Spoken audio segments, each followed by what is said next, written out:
Juste avant de donner la parole à l'équipe du think tank, un élément essentiel pendant que l'équipe du think tank va nous donner son premier feedback sur les stratégies de gouvernance de l'open innovation dans les grandes entreprises. Je vais vous demander, en utilisant l'outil de la société Magency, qui nous a fait l'honneur d'être avec nous ce soir, je vais vous demander d'une part de poser des questions, d'accord, et que je poserai à la fin de la présentation des 5 tendances du think tank.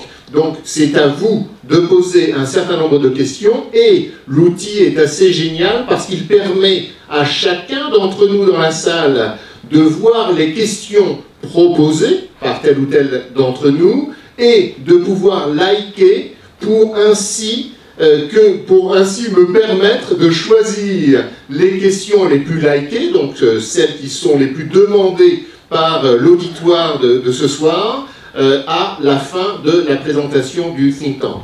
D'accord? Donc je vais vous demander encore de vous connecter sur Magency et de prendre aussi une photo dans le système de Magency, parce que cette photo va donner lieu à un montage qui sera proposé à la fin de notre soirée. D'accord? Pour la partie Magency. Maintenant, je demande, s'il vous plaît, aux 4 témoins, hein, les 4 témoins, Vincent, Antoine, Laure et Isabelle, pouvez-vous s'il vous plaît me rejoindre ici sur scène?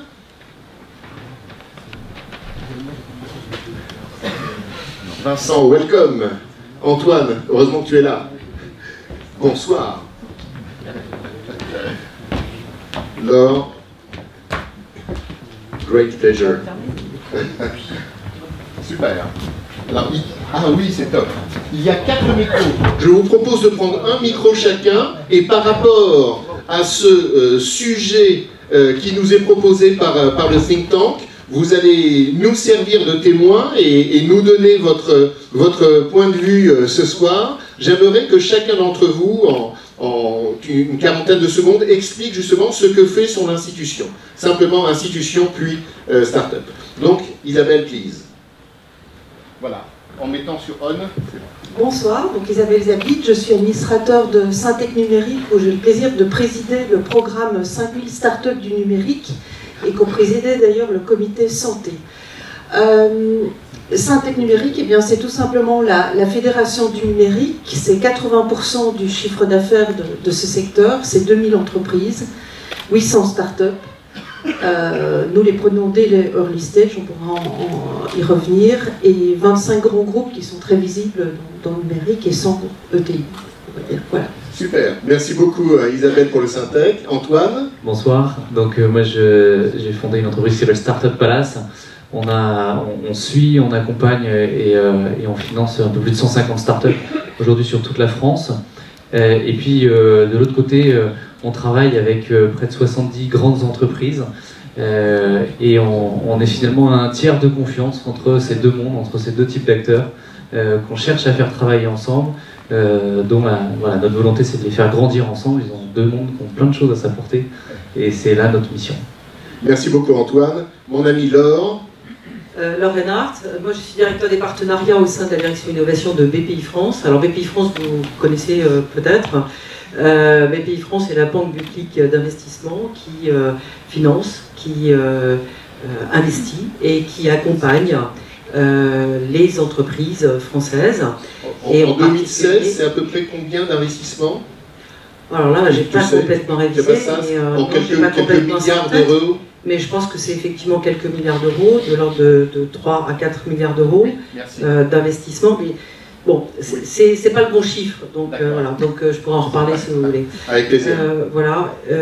Surtout, ce que je voulais dire, c'est que pour nous, l'accompagnement est un vrai différenciateur, et ce sont des activités qui ont été développées depuis la création de BPI France et qui sont très importantes.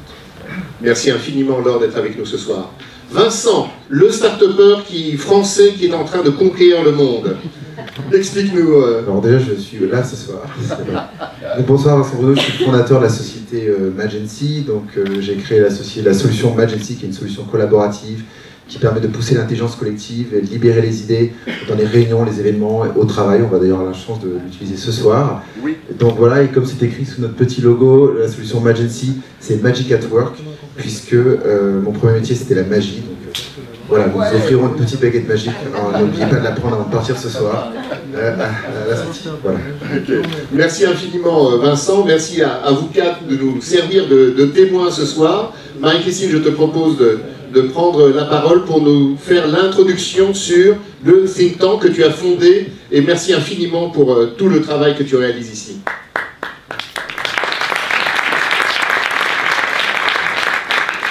Donc, bonjour à tous, je suis très heureuse au nom de l'IE Club de partager avec vous les premières conclusions de ce think tank que nous avons lancé cet été. Donc effectivement c'est très très jeune.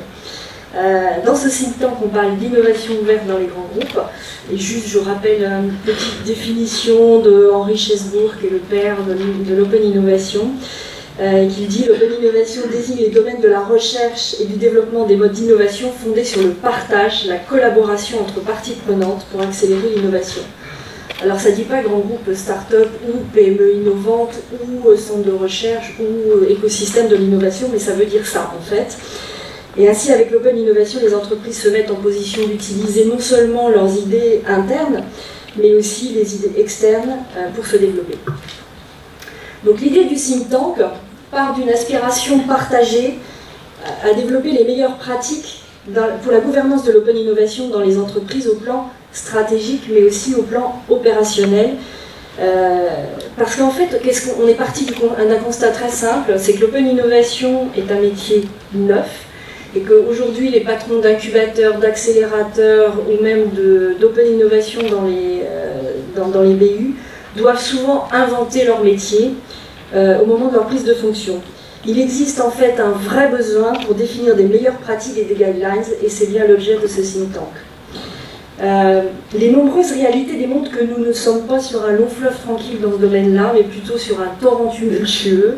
Et l'objectif de ce soir n'est pas de vous restituer la totalité du travail qu'on a fait, parce que ce serait un petit peu long, mais de partager simplement quelques bonnes pratiques dans ce domaine-là, issues de l'expérience de quelques-uns. Donc on va essayer de vous illustrer ces bonnes pratiques par des exemples.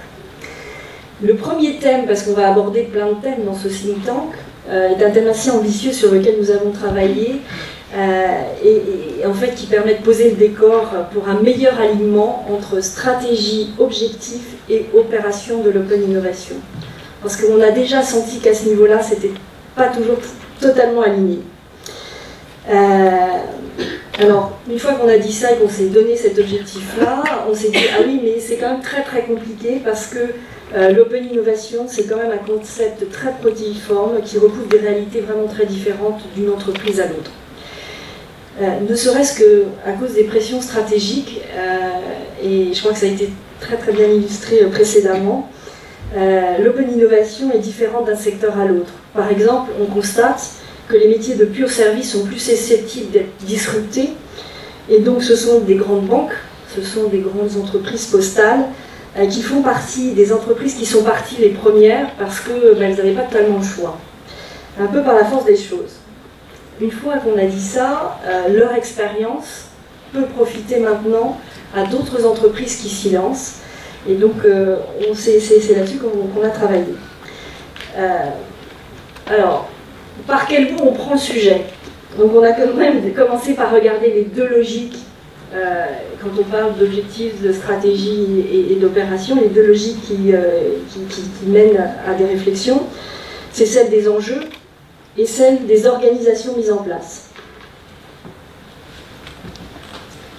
Est-ce qu'on peut passer? Voilà, sur les enjeux. Pour une direction générale, les enjeux peuvent être multiples et on en a identifié dans le think tank avec toute l'équipe 6 majeurs qui participent à la stratégie de l'entreprise. Alors, je ne vais pas tous vous les redonner, ils sont assez autoporteurs en termes de thématiques.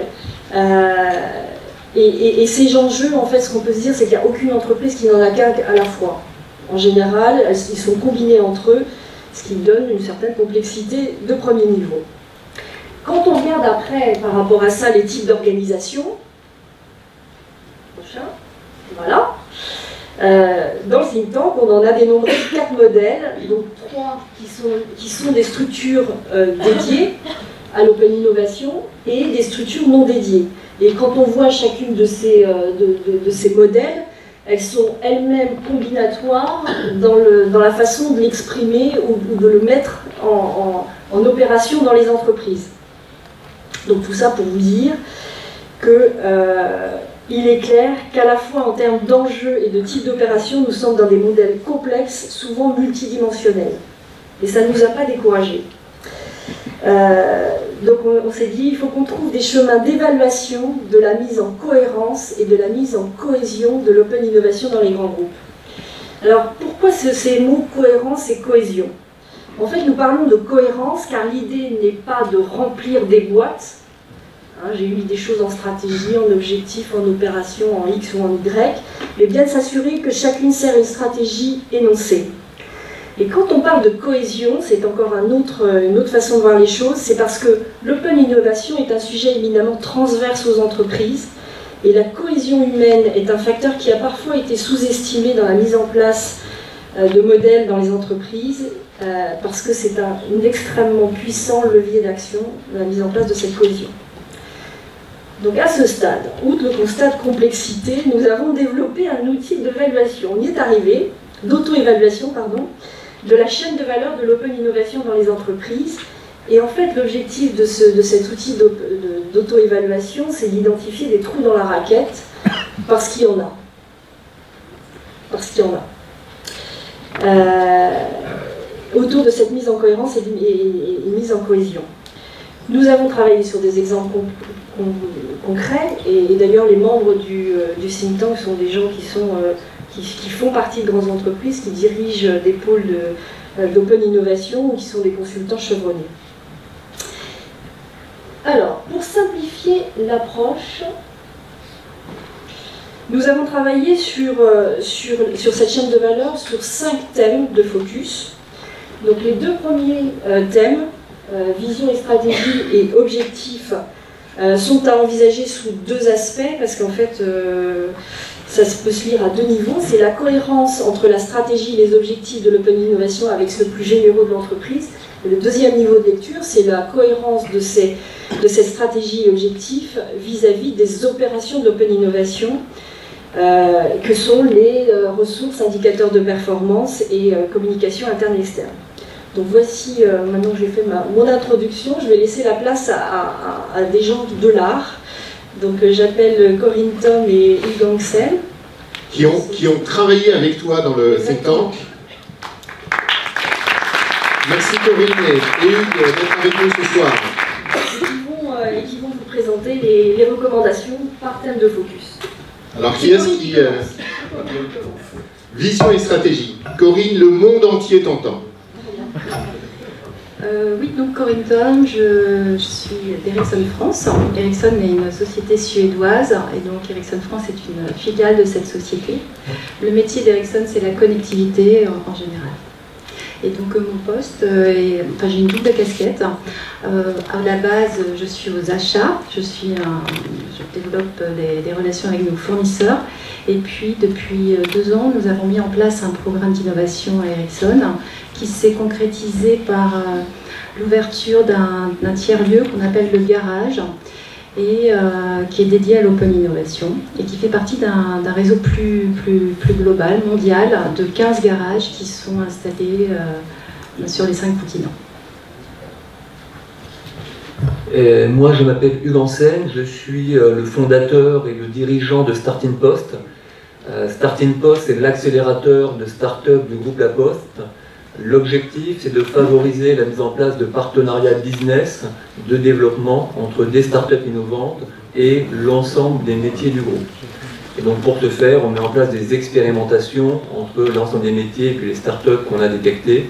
Et après, on formalise ces expérimentations et on permet, quand l'expérimentation est positive, de mettre en place des partenariats business directs entre la startup et le groupe. On s'est lancé en juin 2014 et donc depuis juin 2014, on a accompagné 47 startups dans le cadre de ce process, dont un certain nombre qui ont candidaté pour le prix IE Club et le trophée IE Club de tout à l'heure. Merci beaucoup Hugues, il y a une superbe équipe aussi. Corinne, on t'écoute maintenant, vision et stratégie. Oui, donc ça c'est le premier focus. Donc on a identifié 2 bonnes pratiques que vous voyez là sur le slide. Donc le but pendant cette présentation, c'est de vous donner des illustrations de ces bonnes pratiques que l'on a pu observer soit dans nos sociétés, soit dans des sociétés amies ou concurrentes. Alors, pour la première bonne pratique, donc, nous nous sommes intéressés à ce qu'a fait Procter & Gamble, notamment donc, dans le fait que c'était le CIO qui avait lancé une démarche d'open innovation et que cette démarche avait largement contribué à développer donc, du business. Alors, Procter & Gamble, si on regarde leur situation, en 2000, seulement 15% de leurs produits intègrent un élément majeur provenant d'un tiers. Donc c'est très peu. Et le PDG, à cette époque, se dit que c'est vraiment insuffisant et que si Procter & Gamble veut garder des chances de rester un leader sur son marché, il y a tout intérêt à développer davantage de relations avec l'extérieur. Et c'est donc en 2001 qu'il décide de mettre en place un programme qui s'appelle Connect and Develop. Donc il s'agit d'un programme d'innovation à grande échelle qui permet de valoriser à la fois les actifs issus de la R&D et de détecter puis d'adapter les technologies brevetées proposées par des acteurs externes. Donc c'est vraiment un très très grand programme, très ambitieux, d'innovation en continu et qui est intégré à tous les processus de la société. Donc ça nous a semblé un exemple particulièrement réussi de plateforme d'open innovation. Alors le résultat, vous me direz, eh bien, il est très intéressant parce que depuis 2010, finalement, on a vu que le pourcentage de produits intégrés dans les produits de Procter & Gamble, donc la part venant de tiers, dépasse les 50%. Donc c'est une très belle réussite. J'ai juste noté que 2 produits phares de la gamme comme Swiffer ou plus récemment Olay Régénériste, une crème anti-rides, ont été développés avec des acteurs externes. Et j'ai noté ce point parce que c'est notamment une société française, Cederma, qui a permis le développement de ces derniers produits. Voilà.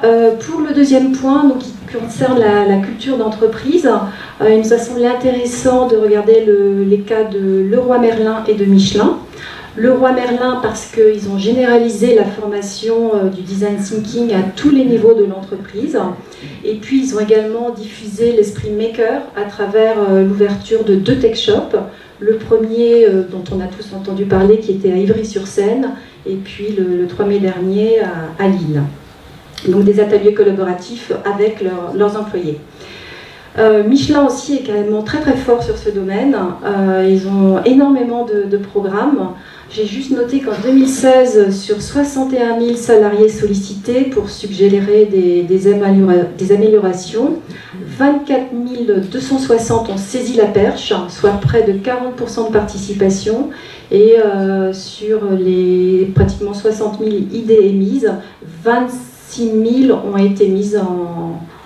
été réalisées. Voilà.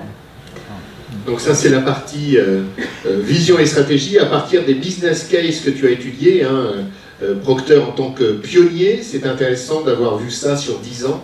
Et maintenant nos 2 témoins, Laure et Isabelle, j'aimerais que par rapport à ce que l'on vient de dire sur la vision et stratégie, vous puissiez nous donner votre perspective. Laure, puis Isabelle.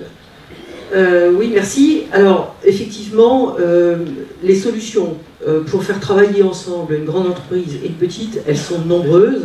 On a vu fleurir ces 10 dernières années énormément d'initiatives. Et je pense que c'est la multiplication de ces initiatives et l'analyse de leur succès ou de leur échec qui permettra effectivement de trouver les bonnes pistes. Parce que je pense qu'il n'y a pas une bonne solution, mais plusieurs. Ce qui est sûr, c'est que ces projets doivent être portés au plus haut niveau de l'entreprise par la stratégie, par le CEO s'il le souhaite, parce que ça implique, et vous l'avez dit, un changement de mentalité et de culte, et donc ça atteint la culture de l'entreprise. Ça nécessite aussi d'avoir des relais de confiance. Parce que, évidemment, quand on travaille, quand on est une grande entreprise et qu'on travaille avec des petites entreprises, des petites start-up, il faut pouvoir, je dirais, établir ce climat de confiance avec elles pour pouvoir effectivement faire une partie importante de leur chemin. Et donc, voilà. Alors peut-être pour dire un mot sur ce que fait BPI France là-dessus, oui. C'est que BPI France a monté une opération qui s'appelle le Hub, oui. Et qui fait du sourcing intelligent d'entreprise à partir du besoin du chef d'entreprise. En général, nous avons accès à des personnalités qui sont les COMEX des entreprises, donc vraiment au haut niveau, qui peut être le directeur d'innovation, mais qui peut être aussi le PDG. Et donc, nous accompagnons la relation jusqu'au moment où, effectivement, elle devient suffisamment mature pour être laissée donc pouvoir continuer sa vie. Ça me semble effectivement très important. Il faut aussi apprendre à travailler ensemble. Dernier mot là-dessus. Voilà. Ouais. Pardon, oui, je suis très... Coupe-moi. Oui. Oui, il faut apprendre à travailler ensemble. Ça, j'en reviens sur la confiance. Yes. Être en confiance, ça veut dire qu'il faut qu'on arrive à travailler effectivement ensemble. Grande entreprise PME, pas seulement sur des preuves of concept, hein, pas seulement sur des lancements de concours, mais aussi sur du vrai business. Et ça, on peut aussi financer ce type de partenariat. Bonne nouvelle ici.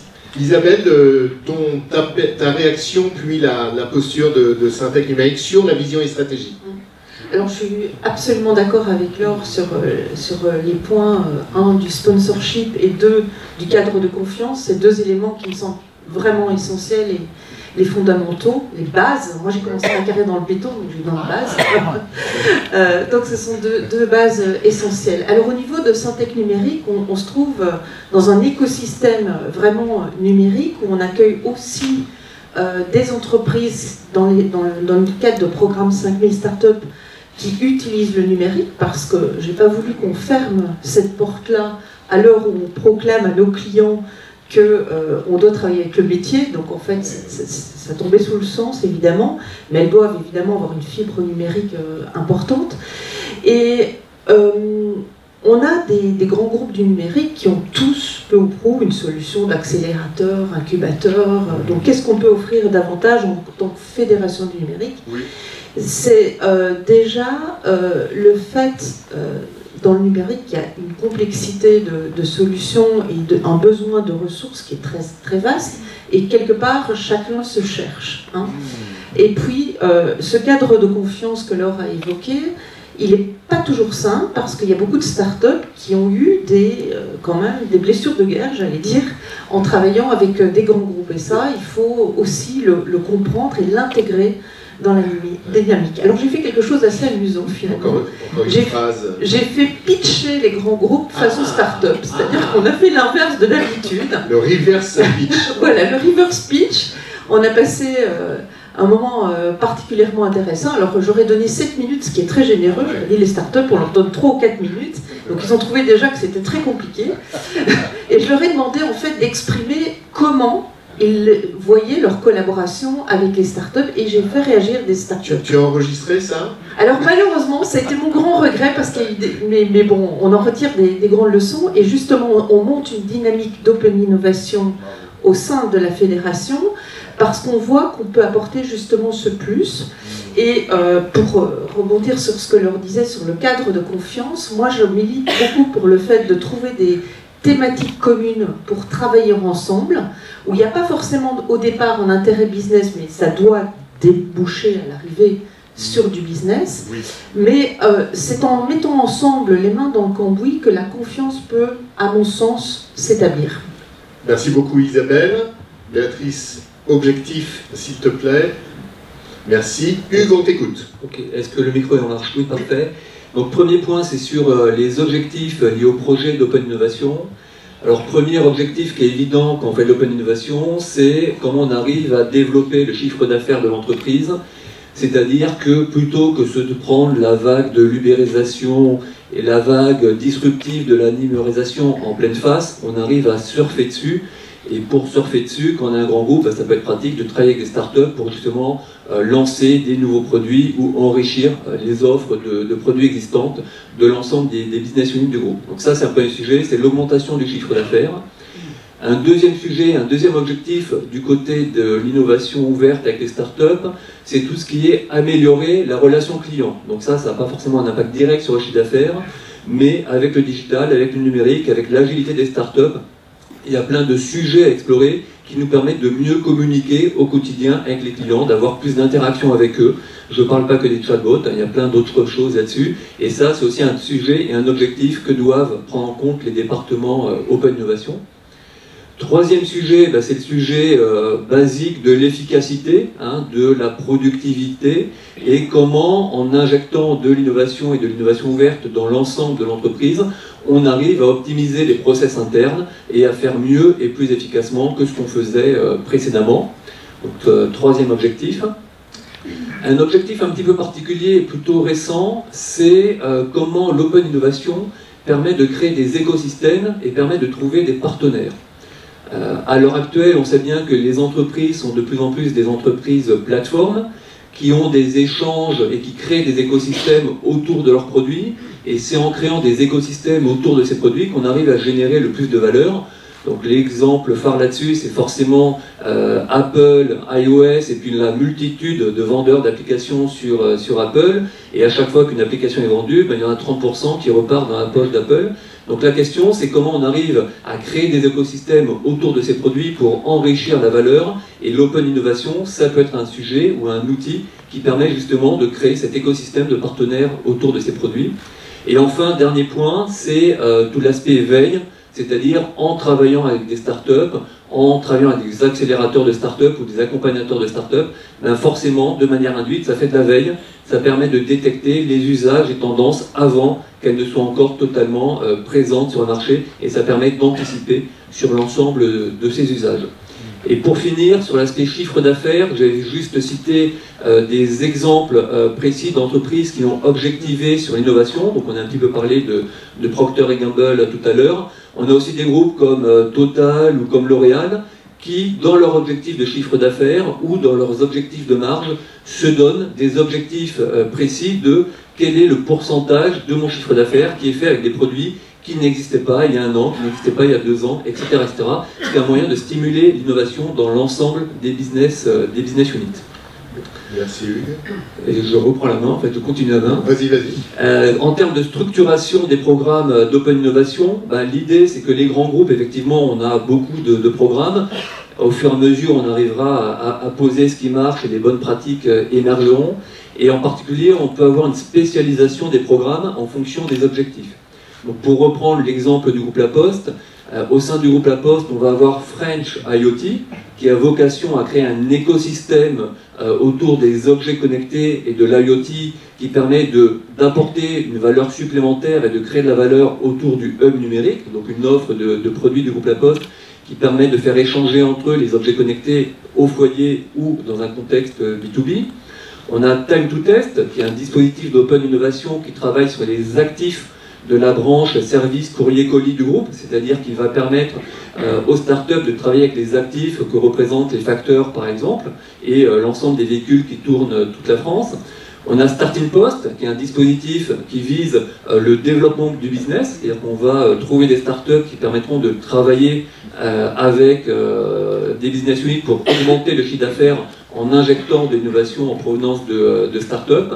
Et puis il y a d'autres grands groupes qui se sont dotés de corporate venture, donc typiquement un Orange ou un Maïf ou un Engie ont du corporate venture qui leur permet de travailler avec des startups qui sont plus disruptives sur un mode capitalistique, pas forcément partenarial au début, mais qui leur permet de s'acclimater à des technologies disruptives qu'on n'a pas encore présentes au sein du groupe.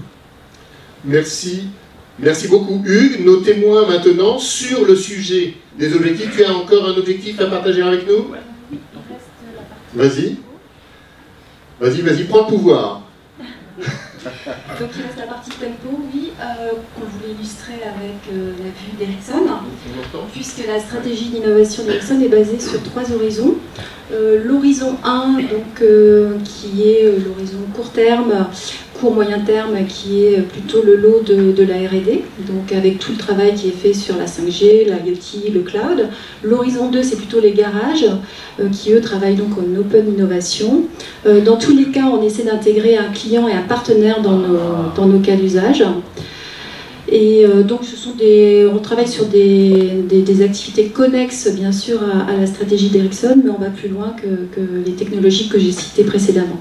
On travaille notamment sur la partie, sur les drones, sur la partie automotive, etc. En France, on travaille notamment sur l'IoT.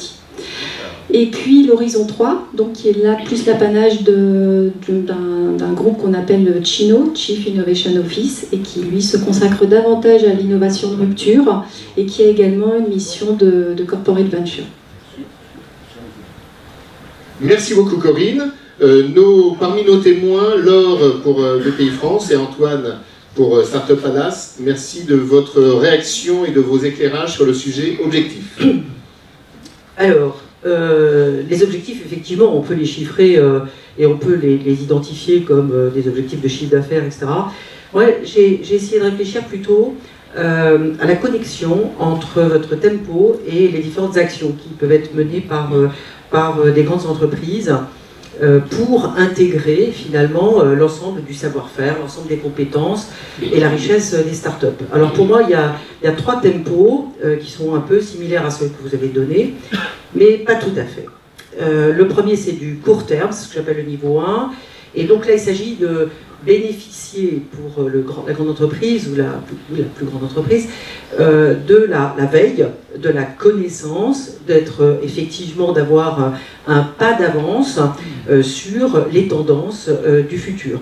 Et ça peut être organisé par un certain nombre de dispositifs qui peuvent être des réunions, des partages de différents types. Le deuxième moment, c'est un moment plutôt moyen terme, et moi je le voyais, j'appelle ça le R&D Venture. Alors le R&D Venture, ça veut dire quoi? Ça veut dire qu'on fait faire la recherche par des startups. C'est-à-dire au lieu de faire de la recherche en interne, alors, évidemment il faut changer la culture de certaines entreprises, mais l'idée c'est dans certains nombres de cas, c'est de se dire finalement cette R&D, je ne vais pas la faire en interne, mais je vais la faire en externe. Et pour pouvoir capitaliser, eh bien, on peut relier ça à un outil qui peut être le corporate venture, bien évidemment. Et bon, j'ai des exemples en tête, par exemple Safran, qui était complètement opposé à l'idée de travailler avec une start-up il y a 10 ans, et qui aujourd'hui a investi dans Prodways pour faire du 3D. Voilà. Et puis le troisième temps, c'est le temps de l'innovation de rupture, qui est l'innovation la plus difficile. Et là, il s'agit effectivement d'intégrer finalement les résultats, les activités de ces startups dans les processus de l'entreprise. Et donc voilà, donc c'est l'innovation de rupture. Merci Laure. C'est le troisième volet. Super, merci beaucoup Laure. Antoine, quelle est ta réaction et tes perspectives sur ce sujet des objectifs? Tout à l'heure, l'entreprise Leroy Merlin a été citée en disant qu'il y avait eu une grande phase d'acculturation, de formation, toutes les approches de design thinking, etc. Et effectivement, je pense que pour aborder une démarche d'open innovation, il y a une phase qui précède, qui est une phase d'acculturation, qui est un temps pour comprendre qu'est-ce qui est en train de se passer, pourquoi notre monde y change, quels sont les nouveaux paradigmes, les facteurs de changement de notre monde économique. Et quand on met les collaborateurs, quel que soit le niveau où ils sont dans l'entreprise, quand on les met dans cette phase d'acculturation, on leur permet de comprendre et de décrypter, on leur donne des grilles de lecture pour comprendre ce qui se passe. Et une fois qu'on a passé ça, à ce moment-là, on peut démarrer, il me semble, une démarche d'open innovation où on va pouvoir avoir des actions concrètes de collaboration avec d'autres acteurs. Alors, on peut parler de start-up, ça peut être des écoles, des centres de recherche, etc. Mais on va démarrer des actions concrètes de collaboration. Et finalement, donc là, on a un certain nombre d'objectifs qui sont cités, de chiffre d'affaires, de veille, etc. Je m'interroge, je me demande si finalement l'objectif le plus important et pas celui du changement de posture. On va permettre à des collaborateurs de travailler avec d'autres types de structures qui ont une autre culture, et ça peut être un révélateur, une découverte. C'est la possibilité pour ces collaborateurs de se dire « Ah, ok, une autre manière d'avoir une vision sur mon marché, une autre manière de lancer un produit, de tester un service, de créer un business model. » Voilà. Et finalement, on est en train de travailler sur la posture, et ça, je crois que c'est ce dont les entreprises, les organisations ont le plus besoin. Et puis après, eh ben, voilà, on espère que ça va créer plus de CA, ouvrir des nouveaux marchés, optimiser la productivité, etc., etc. Super, le cercle vertueux à partir du think out of the box. Exactement. Ok, merci Antoine, merci infiniment Laure aussi. Next point, s'il vous plaît, les ressources. Les ressources et la gouvernance en l'occurrence. On va commencer par la transversalité. Alors pour moi, le sujet de la transversalité, il faut un petit peu le distinguer en fonction des phases, comme ça a été précisé. Pour moi, en termes d'open innovation, il y a une première phase qui est une phase de foisonnement initial. Dans une entreprise, il y a ce qu'on sait faire, donc ça, on fait. Il y a ce qu'on sait qu'on ne sait pas, et donc là, on va aller chercher des prestataires qui vont nous aider à faire des choses. Et le pire, c'est ce qu'on ne sait pas qu'on ne sait pas. Parce que là, pour le coup, on est dans le noir total, et on peut se prendre des vagues, des loups qui sortent du bois qu'on n'a pas du tout vu venir. Donc un des sujets de l'open innovation, c'est de favoriser une phase initiale de foisonnement d'idées. Et dans ce cas-là, on doit avoir un process de décision rapide entre la business unit et la start-up en disant « Ok, on va mettre un petit peu d'argent, les expérimentations, les POC doivent toujours être rémunérées pour les start-up, ça c'est un principe de base. Et donc on met un petit budget, on teste. Après le test, soit marché, soit ça va pas marcher, mais dans tous les cas, on a appris quelque chose, la start-up a appris quelque chose, et là, l'idée, c'est l'agilité, la vitesse. Derrière ce test, le sujet, c'est si on s'est bien entendu avec la start-up, si le test a été positif, pareil, il faut qu'on continue à pouvoir déployer très rapidement dans un mode bilatéral entre la business unit et la filiale, et puis la start-up, pour le time to market et pour aller le plus rapidement proposer une innovation produit auprès de ses clients. Donc ça, c'est des sujets où c'est du bilatéral, start-up et puis grand compte et métier, business unit. Et après, les sujets de transversalité, là où ils vont être prégnants, c'est à partir du moment où on est sur de l'innovation disruptive ou sur de l'innovation qui va toucher plusieurs branches métiers à l'intérieur du grand groupe.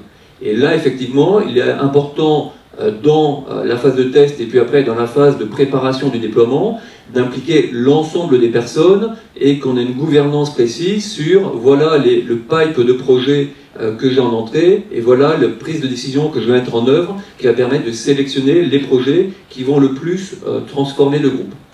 Et sur l'aspect transversalité, un autre point clé dans l'ensemble de la démarche Open Innovation, c'est la transversalité en matière de communication, puisque l'ensemble des départements Open Innovation, l'ensemble des dispositifs d'Open Innovation sont par construction en contact avec l'extérieur. Il est très important qu'ils connaissent la totalité des besoins de l'entreprise, qu'ils connaissent la totalité de leurs collègues, et donc une grosse transversalité en matière de communication interne autour des sujets d'innovation, d'Open Innovation et d'innovation. Alors, le deuxième point concerne les ressources humaines, les outils locaux, les tiers partenaires. Effectivement, on s'est rendu compte que beaucoup de grands groupes maintenant étaient au point, avaient ouvert leur lieu d'open innovation, avaient détecté des personnes qui pouvaient travailler dans ce type de lieu, où on avait recruté. On a vu notamment Total, Oracle, EDF, qui ont créé leur lieu. Souvent dans leurs sièges sociaux, mais pas que, aussi dans des filiales. En parlant des partenaires, on a vu que Renault a développé une alliance avec le venture capitaliste Partech. Au niveau des outils, il y a plein de choses qui se mettent en place, notamment des plateformes de crowdsourcing. Donc encore une fois, Leroy Merlin avec sa plateforme Selon Vous, Decathlon avec Oxylane et Orange avec Imagine. Au niveau des outils, on peut aussi, parfois on n'a pas tous les outils en fait au niveau IT dans nos grands groupes, donc on fait appel à des startups. Il y a des startups sur pratiquement toutes les phases maintenant de l'open innovation. J'ai noté des startups notamment qui travaillent sur la relation, qui nous permettent de mieux gérer les relations avec les startups. Donc je voulais juste citer UMAP ou Startup Flow par exemple, qui sont d'une grande aide pour gérer l'open innovation. Je reprends la main sur les lignes budgétaires séparées. Alors déjà, quand on dit qu'on a plusieurs dispositifs, ben forcément, chaque dispositif a sa propre ligne budgétaire, donc ça c'est un principe un petit peu de base. Après, le sujet derrière les lignes budgétaires séparées, c'est que au sein du corporate et au sein des différentes business units, il peut être important ou très important d'avoir un budget dédié à l'innovation ou à l'open innovation, et surtout que ce budget soit un petit peu sanctuarisé.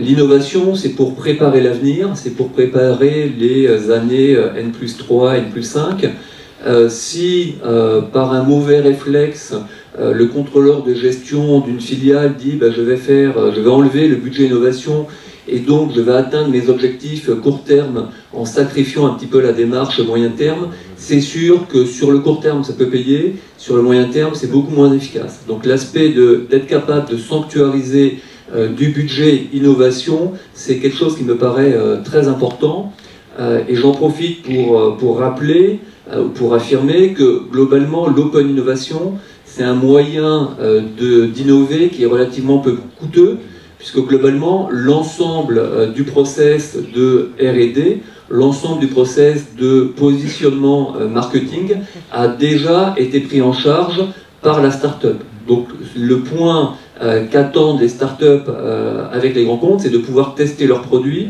de pouvoir tester leur market fit, donc éventuellement d'adapter leurs produits à la marge, mais une grosse partie des dépenses ont déjà été prises en charge par les startups, et donc c'est une raison de plus pour garder ces budgets qui permettent de conquérir l'avenir et de manière très efficace. Sur les RH.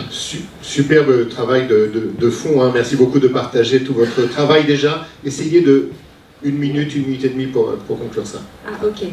Alors, au niveau des RH, parce que les RH finalement on ne les implique pas toujours au départ des démarches d'open innovation, et finalement c'est une erreur, parce qu'elles sont très utiles pour nous aider à identifier les ressources, les personnes qui sont à même, qui ont cet état d'esprit dont on parlait tout à l'heure, et qui peuvent aider à développer les programmes.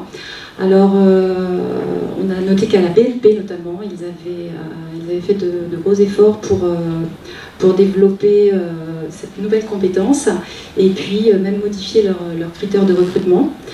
Ils contribuent aussi largement aux programmes d'intrapreneuriat qui ont été mis en place dans beaucoup de sociétés, Ericsson, la BNP, la Poste, Orange. Voilà, c'est des programmes dont on a entendu beaucoup parler, et là aussi les RH sont clés. Et puis j'ai juste là aussi voulu rappeler que certaines startups sont spécialisées dans ces secteurs et peuvent nous aider, nous grands groupes, à mettre en place nos équipes, par exemple Map & Match, Présence qui nous aide à trouver des experts, ou Agorize, enfin voilà, il y en a un certain nombre qu'il est intéressant de consulter. Alors en faisant très rapidement sur le rôle de la DSI qui est forcément très très important, je vais résumer ça dans un mot qui n'existe pas en français, ce sera plus simple, c'est l'APIsation. Le point clé quand on travaille en innovation avec des startups, c'est la capacité de pouvoir injecter de manière sécurisée et rapide des flux d'informations entre la startup et puis le grand groupe. Et ça, la réponse technique à ça, c'est il faut transformer les systèmes d'information en les APIsant, c'est-à-dire en mettant en place des interfaces qui sont sécurisées, qui sont connues, qui sont documentées. Il y a un très bon article qui traduit la stratégie de Jeff Bezos d'Amazon là-dessus, qui a demandé à l'ensemble de ses informaticiens de mettre en place, même sur des flux internes, des stratégies d'APIsation. Et c'est pour ça, par ailleurs, que les startups travaillent beaucoup entre elles, parce que par construction, la startup qui se lance, elle a tout de suite une stratégie d'APIsation, elle a un système d'information qui est plus léger, qui va reposer sur une APIisation pour les paiements, qui va reposer sur une API avec un service externe pour son service client, etc. etc. Donc c'est beaucoup plus simple pour elle de tester et de brancher des nouveaux services. Donc ça c'est un point très important pour les grands groupes, c'est comment on fait évoluer notre système d'information pour être capable d'injecter beaucoup plus facilement des nouveaux services. Et après, je continue sur les aspects juridiques, achats et marketing. Donc sur les achats, typiquement la question et le juridique, c'est comment on arrive à mettre en place des fast track et des procédures allégées qui permettent de travailler efficacement avec des startups. Il n'y a pas très longtemps, j'ai croisé une startup qui me racontait qu'elle avait signé en janvier avec un grand groupe. Et là, on est en novembre, et ben elle n'est pas encore référencée dans le système achat du grand groupe. Donc ça, c'est super compliqué pour la start-up, c'est sûr, parce qu'elle n'est pas payée, elle n'a pas développé, elle n'est pas payée. Mais pour le grand groupe qui fait de l'open innovation, qui veut donc aller vite, c'est sûr que là, il a perdu une grande partie de l'avantage qu'il aurait pu avoir. Donc il y a un sujet de comment on adapte dans le cadre des process achats et comment on tient compte du fait que ce soit une start-up. Donc là, il peut y avoir des process achats spécifiques, il peut y avoir des contrats types qui ne font pas 200 pages, mais qui font 3 pages. Donc typiquement, c'est ce que nous, on a en place à Starting Post. Et puis il y a une autre méthode de contournement, c'est de mettre en place des filiales dédiées. Donc typiquement, de Richebourg, une filiale dédiée Open Innovation, et Starting Post est également une filiale dédiée Open Innovation, ce qui permet de contractualiser beaucoup plus rapidement avec les startups et de couvrir les risques que va évoquer Corinne. En quelques secondes. Oui, gestion des risques. Alors, je ne vais pas forcément évoquer les risques, mais plutôt citer un best-in-class dans ce domaine. Super. Renault, qui a mis en place un modèle de contrôle financier adapté à l'open innovation. Il a suivi en ça, en fait, un de ses anciens, Roland Stasia, qui fait partie de Roland, peux-tu te lever, s'il te plaît? Roland, merci pour ce que tu as apporté à Renault. Et maintenant à tout le reste du monde. Ben oui, parce que sa préconisation principale, c'est de changer le rôle du DAF. Et plutôt qu'il soit un frein à l'innovation, qu'il soit plutôt un promoteur de l'innovation, afin d'éviter de passer à côté de pépites. Donc voilà, si vous avez envie d'avoir des informations, vous irez le voir au cocktail. Super. Bien, très bien. Parmi les témoins, une bonne question a été posée par Philippe Bajou, qui a réagi par rapport à tout ce qui nous a été proposé dans l'analyse. Et la question est la suivante, et lequel d'entre vous souhaite répondre à cela? Est-ce que si on met autant de process, c'est pas un problème qui potentiellement peut tuer l'innovation? Process et innovation, oui, tu as envie de réagir, disons que Vincent. Ce qui est très important, c'est que les entreprises, nous on a déployé notre outil auprès de à peu près 500 000 utilisateurs. Et donc on a été forcément confronté à toute la conduite du changement, à toutes les problématiques internes de process. Donc on doit s'intégrer au workflow, on doit s'intégrer dans les process des entreprises, surtout qu'on a un outil collaboratif, donc on est sollicité par l'Open Innovation. Et on va nous-mêmes en tant que start-up chercher d'autres outils dans l'Open Innovation pour aider nos clients, nos grands comptes. Vincent est le patron de Magency, qui est une start-up française qui réussit à l'international. Mais concernant la partie process, le plus important, c'est surtout de réussir. Et ça, je pense que c'est un vrai challenge pour les petites entreprises. Nous, on est une petite entreprise, on est une 60aine de personnes aujourd'hui, mais on reste une petite entreprise. Comment faire pour conserver sa roadmap? Comment faire pour conserver son produit? Comment faire pour conserver sa vision et sa stratégie, tout en intégrant notre outil dans un grand groupe? Et c'est là où, on y viendra peut-être tout à l'heure, mais la problématique, c'est s'intégrer dans un workflow, dans un process, parce qu'un client, forcément, un grand compte va vouloir remplir 100% de ses objectifs, 100% de ses besoins, et il n'a pas forcément besoin de ça. Donc réussir à lui donner de la simplicité, de la visibilité, quelque chose de simple, l'aider à simplifier, aider un grand compte à simplifier, tout en préservant notre outil. Je pense que c'est vraiment la complexité par rapport au process et au workflow. Tu ne peux pas quand on déploie à échelle un peu plus grande que juste le côté POC et test. Vincent, ce que tu dis, c'est que tu ne peux pas signer l'affaire si tu ne t'intègres pas dans les process existants de la boîte. Ce qui est nécessaire, ce que je veux juste dire, c'est qu'on va avoir un client qui va avoir besoin d'une usine à gaz, alors que forcément, il va se rendre compte finalement qu'on peut simplifier les choses, et on peut réussir toute la difficulté, parce que sinon la startup n'arrive plus à suivre sa roadmap, c'est un petit peu un rouleau compresseur. Laure ou Isabelle, du côté des grands comptes, Isabelle, du côté des grandes sociétés, quelle est la prise de conscience du fait que quand on rentre dans les process, il y a des risques de ne pas utiliser au maximum, de ne pas profiter au maximum de l'innovation? Oui, et puis le premier risque aussi, c'est que la start-up n'existe plus dans 6 mois. Ah oui. Hein. Donc, et ça, on ne l'a pas mentionné, mais ça me semble assez important. Donc c'est intégré même dans le fait, comme je le disais à mon voisin tout à l'heure, c'est permettre l'audace finalement. Ah oui. Et donc l'audace, ça veut dire aussi accepter des échecs. Et je pense que pour les grandes entreprises, il y a un frein culturel, surtout en France, je vais dire, c'est la peur de l'échec. Or, l'échec fait partie de l'innovation. Hein. Comme disait d'ailleurs Nelson Mandela, je n'échoue jamais. Au pire, j'apprends. C'est pas le mot exact, mais c'était la philosophie. Donc, en fait, il y a ce besoin, et je crois que le sponsorship qu'on a expliqué tout à l'heure, il est essentiel, et c'est là qu'il se situe. C'est de dire, c'est que le CEO soit clair sur le fait que l'échec fait partie de la démarche. Merci Isabelle. Prochain sujet, s'il vous plaît. Relation avec l'écosystème. Hugues, on t'écoute. Relation avec l'écosystème, oui, et puis les KPI. En termes de process de pilotage et de suivi, à mon avis, il faut distinguer les KPI et les objectifs sur trois niveaux. Il y a un premier point, c'est le KPI du projet d'Open Innovation stricto sensu. Hein, c'est-à-dire, on lance un projet d'Open Innovation entre une start-up et une entité du grand groupe. Il est important de verbaliser et d'écrire quels sont les objectifs qu'on se donne dans le cadre de cette première expérimentation. Parce que c'est deux mondes qui sont de cultures très très différentes, donc il faut absolument sortir de l'implicite, parce que l'implicite d'une start-up, c'est pas du tout pareil que l'implicite vu d'un grand groupe, et par ailleurs, ça permet éventuellement aussi de sortir d'un petit storytelling mutuel où chacun veut se faire un petit peu plus beau qu'il n'est.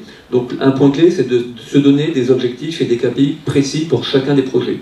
Et par rapport effectivement à la peur de l'échec, moi j'ai coutume, quand je traduis les résultats de ces projets, c'est pas de parler d'échec, mais c'est de parler de no-go, c'est-à-dire qu'effectivement on teste des expérimentations et il y a des fois on continue et il y a des fois c'est des no-go et comme ça on évite de parler d'échec. Il y a des go aussi. Hein. Et il y a beaucoup de go aussi, il y a à peu près moitié de go, moitié de no-go. Okay, voilà, sympa. en gros. Donc ça c'est les KPI du projet. Après on a les KPI du programme. Les KPI du programme, ben, c'est un petit peu le reflet, la contrepartie, la logique de l'attribution d'un budget à un programme d'open innovation. Donc c'est sûr qu'il va rendre des comptes. Il va rendre des comptes sur le nombre de startups accompagnées, le nombre de startups qu'il a vues, et surtout sur le nombre de startups qu'il a accompagnées qui ont réussi à contractualiser ensuite avec le groupe. Hein, parce que le sujet, c'est bien de générer du business ou de générer de l'efficacité pour le groupe. Et ça, c'est plutôt des KPI, pareil, autour d'un an, qui permet de calculer, de prendre en compte l'efficacité du programme. Et après, un troisième sujet, c'est le KPI financier, c'est-à-dire l'impact de ces contractualisations entre les grands groupes et les startups.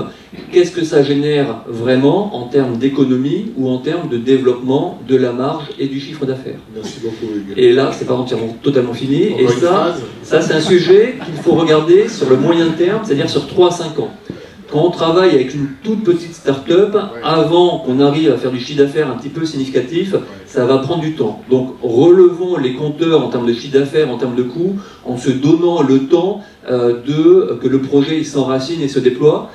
Typiquement, au sein du groupe La Poste, on a travaillé avec au début une start-up autour de Recygo, donc notre offre de recyclage, et au début Pickup, notre réseau de points relais, c'était également une start-up qu'on a accompagnée. Et donc ça, le retour sur expérience et le ROI financier, il faut le calculer sur plusieurs années. Et je continue avec les KPI et le suivi par la direction générale. En fait, c'est le prochain slide, les KPI. Une réaction à chaud comme ça de Isabelle ou Antoine par rapport aux relations avec l'écosystème. Alors les relations avec l'écosystème, c'est fondamental évidemment, mais attention, moi je dirais warning, parce que trop de KPI tue aussi l'enthousiasme et la volonté, et qu'on parlait tout à l'heure de tempo, il faut faire très attention. Donc, bon, moi je ne l'ai pas dit tout à l'heure, mais j'ai cofondé 2 startups, mais c'est très, il faut faire très attention à ce que ce ne soit pas contre-productif. Il ne faut pas oublier aussi qu'on développe des modèles qui existent. Merci Antoine, tu es Qui existent. Antoine, tu es un gentleman. On développe aussi des modèles et des solutions business qui ne sont pas forcément l'actualité du jour, mais qui sont justement la page qu'on écrit pour demain, et pour laquelle on n'a pas toujours le bon KPI. Donc il faut faire très attention sur la façon de ne pas construire une usine à gaz, je dirais. Voilà. Antoine, sur le... En fait, le mot warning est assez bien choisi, ouais. Notamment pour toutes les démarches un peu de startup washing d'un certain nombre de grandes entreprises qui vont avoir des communications qui sont orientées autour de l'innovation et des startups, parce que les startups, c'est cool et ça fait bien d'avoir dans sa com une démarche ou une image qui s'associe à ce monde-là. Et donc, effectivement, moi je mets un gros warning là-dessus. D'une part parce que je pense qu'à un moment ou à un autre il y a un effet de boomerang qui peut être assez terrible, et puis aussi parce que les startups, les entrepreneurs sont de plus en plus sollicités par les grandes entreprises dans des démarches de collaboration. Donc ça, c'est une excellente nouvelle, mais ça veut dire aussi que il y a un sujet de différenciation entre l'ensemble de ces grandes entreprises. Pourquoi je vais aller plus travailler avec BNP ou Crédit Agricole ou avec Carrefour ou Total. Et on a des startups qui aujourd'hui commencent à décrypter dans le détail l'offre, la proposition de valeur qui est celle du grand groupe dans cette proposition de collaboration. Et donc c'est vraiment une attention que ces grandes entreprises doivent avoir en se disant on veut lancer un programme de collaboration. Finalement, est-ce que je considère la start-up comme une start-up ou je la considère comme un client? Et donc quel est son besoin, quel est son problème, qu'est-ce que j'ai en interne chez moi qui pourrait d'ailleurs lui permettre d'aller plus vite et de grandir. C'est génial ce que tu évoques, parce que maintenant ce sont de plus en plus des start-up qui choisissent avec qui elles veulent bosser. Hein. Corinne et Hugues, dernier thème s'il vous plaît, indicateur de performance. Corinne, on t'écoute. Oui, alors comment l'open innovation contribue à l'image de responsabilité sociale et même je dirais sociétale des entreprises. Donc on a une illustration avec Michelin qui a signé des partenariats au service d'une économie circulaire afin de créer des filières d'élastomères biosourcées. Donc on a des gens de Michelin dans la salle, on pourrait également aller les voir plus tard pour avoir plus de détails. Pour le deuxième point, je vais plutôt regarder ce qu'on fait à Ericsson, puisqu'on a signé un certain nombre de partenariats. Alors on en a signé avec des écoles. On est notamment dans le club des industriels de Polytechnique, auprès de Cisco, Dassault Systèmes, LG, Fujitsu. On a aussi un partenariat avec TEM, l'école Télécom École de Management à Évry. Ceci pour travailler donc davantage avec les étudiants, avoir davantage de synergie avec les générations plus jeunes. Et on les fait travailler sur des sujets quand même qui sont stratégiques pour nous, notamment la 5G. Et donc en début d'année, là, on va lancer un défi aux étudiants de TEM sur les potentiels changements industriels et sociétaux auxquels on fera face avec la 5G. Au niveau des Startup Challenge, on en a fait également. On a participé à Vivatech et à TechInnov de la CCI d'Essonne. Pour nous, ça a été positif, dans le sens où on s'est rendu compte que, comme on est une filiale, pour arriver à faire remonter la visibilité des startups auprès de la R&D de notre groupe, c'est quand même intéressant. Des startups françaises. Oui, des startups françaises. C'est quand même intéressant qu'elles aient gagné des challenges parce que ça leur donne plus de crédibilité. Voilà, exactement. Donc pour nous, c'est utile et du coup, on arrive à faire remonter comme ça au niveau suédois et même mondial des startups françaises. Donc ça, c'est satisfaisant. Je citerai Kintech, par exemple, qui a gagné le dernier challenge Vivatech et qui est vraiment en relation maintenant avec notre R&D et certainement ça donnera des solutions intéressantes. C'est notamment sur les problèmes d'énergie. Puis le dernier point que je voulais citer quand même, c'est les communautés d'innovation, parce que ça c'est quelque chose qu'on voit aussi arriver en open innovation. Je pense que c'est une évolution intéressante, parce que ce sont des grands groupes qui collaborent entre elles de façon à travailler plus en prospective peut-être, parce que comme au bout d'un moment on arrive quand même en concurrence, on ne peut pas aller trop sur des sujets stratégiques, mais c'est très intéressant d'un point de vue prospectif. Et je citerai là l'Open Lab de mobilité drivé par Michelin, qui réunit pratiquement 20 à 30 grands groupes et auquel Ericsson s'est associé. Donc si vous voulez en savoir plus sur les communautés de l'innovation, je vous conseille le dernier livre de Benoît Sarrazin à ce sujet. Merci. Je vais continuer sur les communautés d'innovation. 45 secondes, à peu près. En citant une petite communauté d'innovation qui est celle montée avec Orange, Cisco, la Caisse des dépôts et consignations et la Poste. Et on a 4 représentants de ces 4 grands groupes qui vont régulièrement en province pour aller en contact avec les startups de province. Et on est rejoint localement par des représentants de grands groupes nationaux présents en province ou par des représentants d'ETI, en faisant très rapidement. Donc Big Up for Startup, ça s'appelle. Sur l'aspect com, c'est sûr que les résultats des programmes d'Open Innovation sont systématiquement mis en valeur. Donc nous, du côté de la Poste, on a le lab postal historique qui permet de montrer l'ensemble des projets d'innovation et d'Open Innovation. Et puis on a aussi tout un ensemble de supports papier ou électroniques sur lesquels on communique régulièrement sur ces sujets-là. En matière de règles d'éthique, donc les règles d'éthique, c'est d'être très transparent avec les startups sur qu'est-ce qu'on propose et qu'est-ce qu'on offre et comment on rémunère si jamais il y a rémunération. Donc ça, c'était ce qui était entendu. Et moi, ce que j'ajouterais par rapport à ces règles d'éthique, c'est aussi que les règles, c'est bien, mais ce qui est encore mieux, c'est de donner du sens. Donc c'est de donner du sens à l'ensemble des collaborateurs des grands groupes qui sont en contact avec des startups sur le thème, une start-up c'est un animal un petit peu particulier. Une start-up c'est pas quelqu'un qui peut attendre 6 mois, c'est pas quelqu'un qui peut attendre 1 an parce que sinon il risque de disparaître. Une start-up c'est quelqu'un qui n'a pas le service juridique qui va permettre d'analyser un contrat de 200 pages, etc., etc. Donc déjà il y a un aspect formation des grands comptes sur comment, qu'est-ce qu'une start-up. Et dans l'autre sens, il y a sûrement un aspect formation des start-up sur quand je veux bâtir un partenariat avec un grand compte, voilà les questions clés qu'il faut que je pose pour savoir si c'est un projet court terme, moyen terme ou si c'est encore de la phase de prospection, de la phase de prospective. C'est être capable d'identifier si la personne qu'on a en face de soi est le décisionnaire ou pas, etc., etc. Donc il y a un vrai sujet à mon avis de formation croisée des grands comptes et des startups pour favoriser la mise en place de business ensemble. Et enfin, dernier point sur ce slide, c'est tout le process d'évaluation et de satisfaction des startups.